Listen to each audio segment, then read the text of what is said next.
New Orleans. This is the franchise Shane Douglas telling you want to load down the best in professional wrestling. You got to look right here at WGS-TV. Ooh, yeah.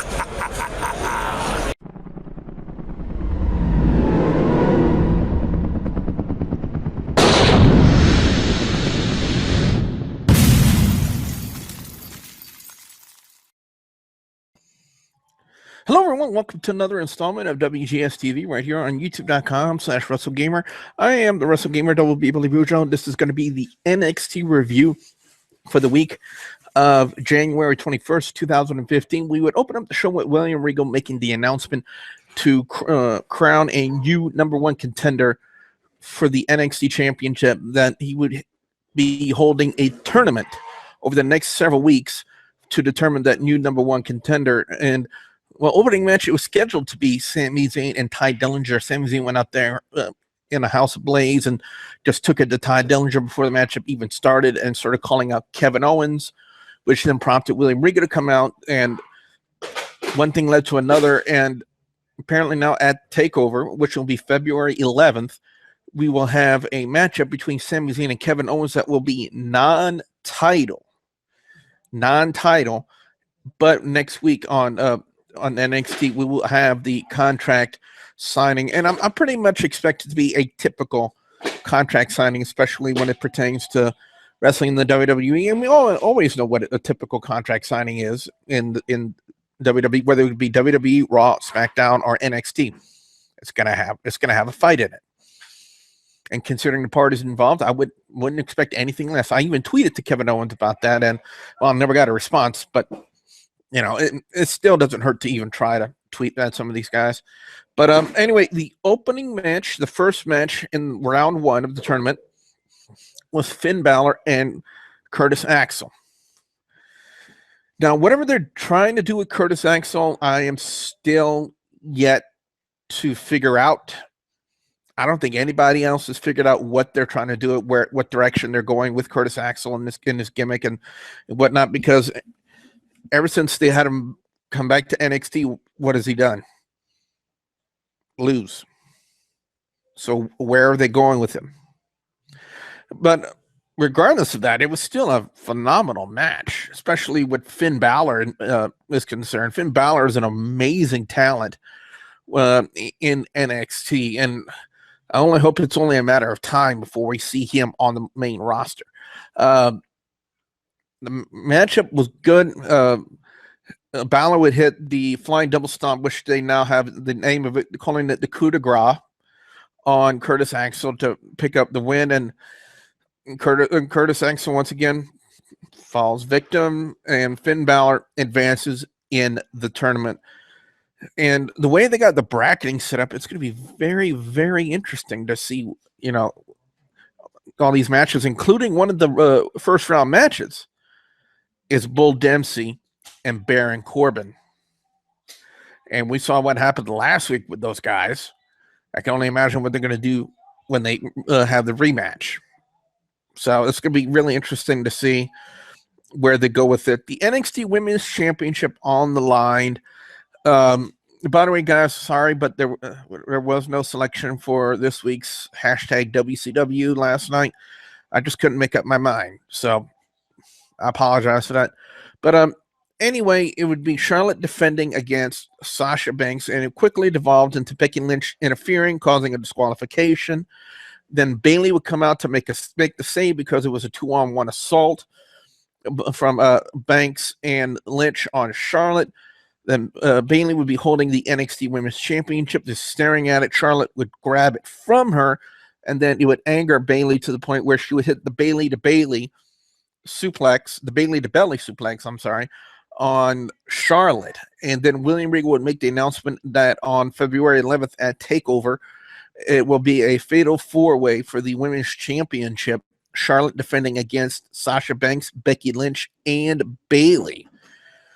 So it's going to be really difficult to really, you know, if I do get around to doing a preview of TakeOver before the show, it's really going to be hard to call as to which way they're going to go with this. You know, if they're going to have Charlotte retain the championship, or if they're going to have her drop it, and if they have her drop it, to who?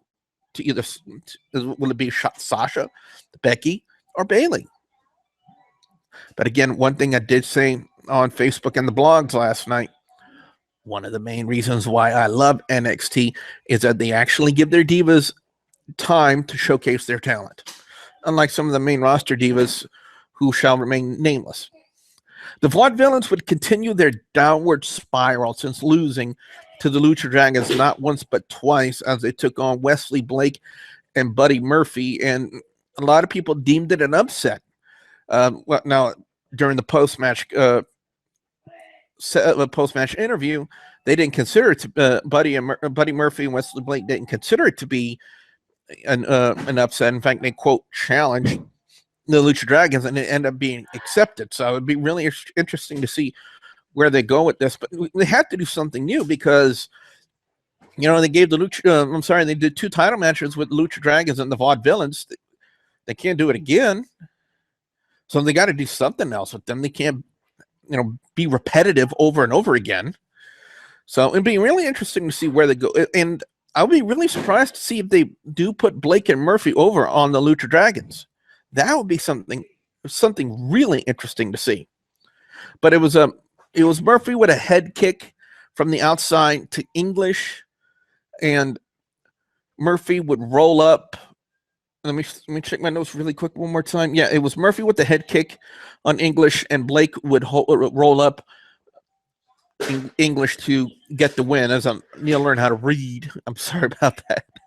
But yeah, Buddy Murphy and Wesley Blake get the win. And last match, main event this week, Hideo Itami and Tyler Breeze. Now, I got to say, this was a great match. And I mean that, and it played up really strong for both Hideo Itami and Prince Pretty, Tyler Breeze. Again, I need to learn how to talk. But yeah, I'm a commentator. I should know how to talk already. It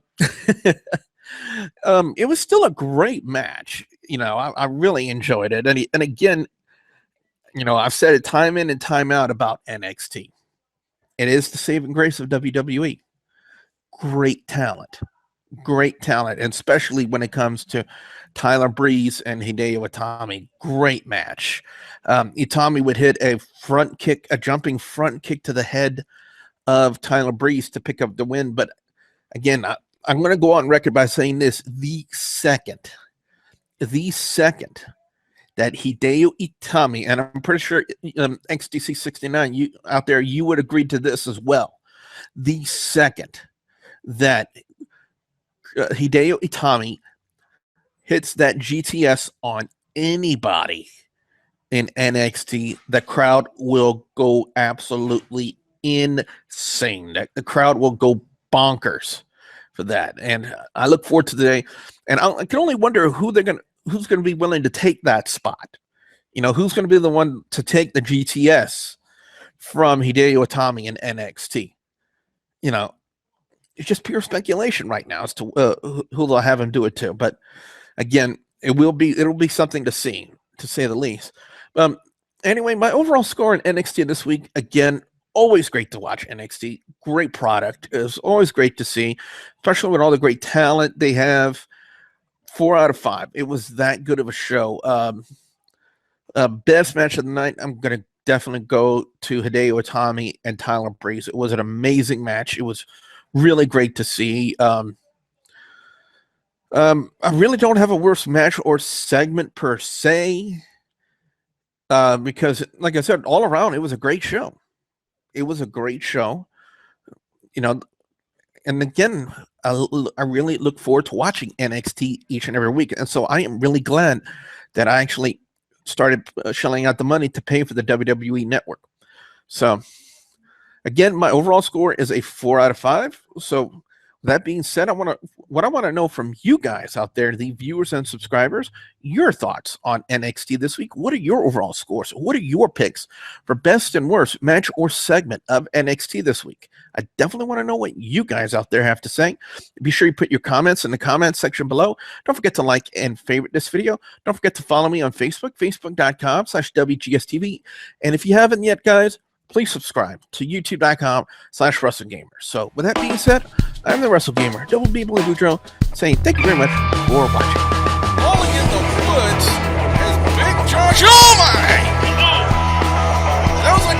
Turns around and my eyes bulged. Anything else? I think before me was Marumi. Only